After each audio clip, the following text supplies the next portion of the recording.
पहिला आइपिओ परेको छ, विदेशमा हुनुहुन्छ होइन, आइपिओ बजारमा लिस्ट भयो, नेप्सेमा लिस्ट भयो। लिस्ट भइसकेपछि त्यसको दाम चाहिँ हाइपमा गएको हुन्छ। त्यो हाइपमा बेच्न सक्नुभयो भने फाइदा हुन्छ, नत्र भने त्यो दाममा कहिले पनि बेच्न सक्नुहुन्न। त्यही भएर चाहिँ नि त्यो बेच्नको लागि के चाहियो, टिएमएस एक्सेस चाहियो। टिएमएस एक्सेस कसले दिन्छन् भन्दाखेरि ब्रोकरले दिन्छन्। अहिले प्राय ब्रोकरले चाहिँ अफिस भिजिट गर्नु भनेर भनिरहेछन्। एउटा ब्रोकरमा कल गरेको, उसले अहिले पनि अनलाइन फर्म लिइरहेको रहेछ। त्यसको ब्रोकरको नाम हो श्रीहरि सेक्युरिटी। काठमाडौँ नै अफिस छ, बिताउन छ, विभिन्न ठाउँमा छ होइन। अनि त्यसको लागि कसरी भर्ने भनेर मैले हिजो एउटा भिडियो बनाएर हालिदिएको छु होइन। गर्नु के डकुमेन्ट चाहिन्छ भनेर यहाँ अगाडि राखिदिएको छु। त्यो डकुमेन्ट रेडी गरेर स्क्यान गरेर आफ्नो मोबाइलमा राखिराख्नु होइन। अनि त्यसो गरेर भरिसकेपछि, त्यो फर्म भरिसकेपछि त्यसको स्क्रिनसट लिनु। स्क्रिनसट लिइसकेपछि यहाँ माथि मैले राखिदिएको छु ब्रोकरको वाट्सएप नम्बर, भाइबर नम्बर राखिदिएको छु।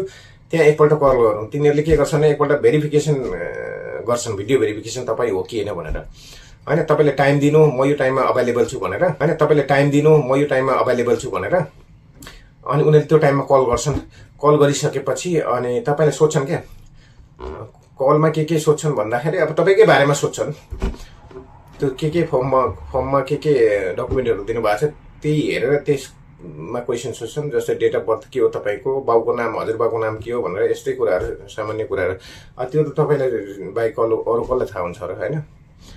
सजिलो छ। त्यो भइसकेपछि तपाईँलाई चाहिँ नि इमेलमा चाहिँ नि क्लाइन्ट आइडी र लिङ्क आउँछ, पासवर्ड रिसेटको लिङ्क आउँछ। त्यहाँ गइसकेपछि तपाईँले आफूले चाहेको पासवर्ड राखिसकेपछि अनि टिएमएसमा कसरी जाने त भनेर भन्दाखेरि नि यहाँ एउटा मेरो सेयर भन्ने एप छ, माई सेयर भन्ने। त्यो एप डाउनलोड गरेर टिएमएस लगइनमा जानु। गइसकेपछि त्यहाँनिर तपाईँको ब्रोकरको नाम हुँदैन, नम्बर हुन्छ। कति नम्बरको ब्रोकर हो मैले बनाएको छु, 56मा टक्क जानु। तपाईँको लगइन विन्डोमा लिएर जान्छ। अनि त्यहाँनिर क्लाइन्ट आइडी अनि अघि रिसेट गरेको पासवर्ड अनि क्याप्चा हानेर त्यहाँ जानुभयो भने, लगइन जानुभयो भने कसरी बेच्ने भनेर मैले पहिला चाहिँ बेचेरै पनि देखाएको छु। मैले आइपिओ 10 कि 10 कि त आइपिओ त्यो उसको सागर डिस्टिलरीको मैले बेचेर पनि देखाएको छु। त्यो हेर्नु कि ठ्याक्क भइहाल्छ।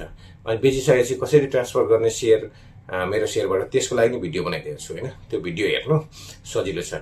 ट्रान्सफर गर्दिनँ। ट्रान्सफर गरेको 2 देखि 3 दिनभित्रमा तपाईँको एकाउन्टमा पैसा आउँछ। फेरि जतिको त्यति आउँदैन नि। फेरि 17,000मा बेच्नुभयो भने तपाईँको 15,500 मात्रै आउँछन्। त्यो उनीहरूले चाहिँ ब्रोकरको फी अनि त्यहाँदेखि ट्याक्सहरू सबै काटिहाल्छ। अनि किन कम आयो भनेर तिनीहरूलाई कल नगरे पनि हुन्छ, बुझ्नुभयो नि।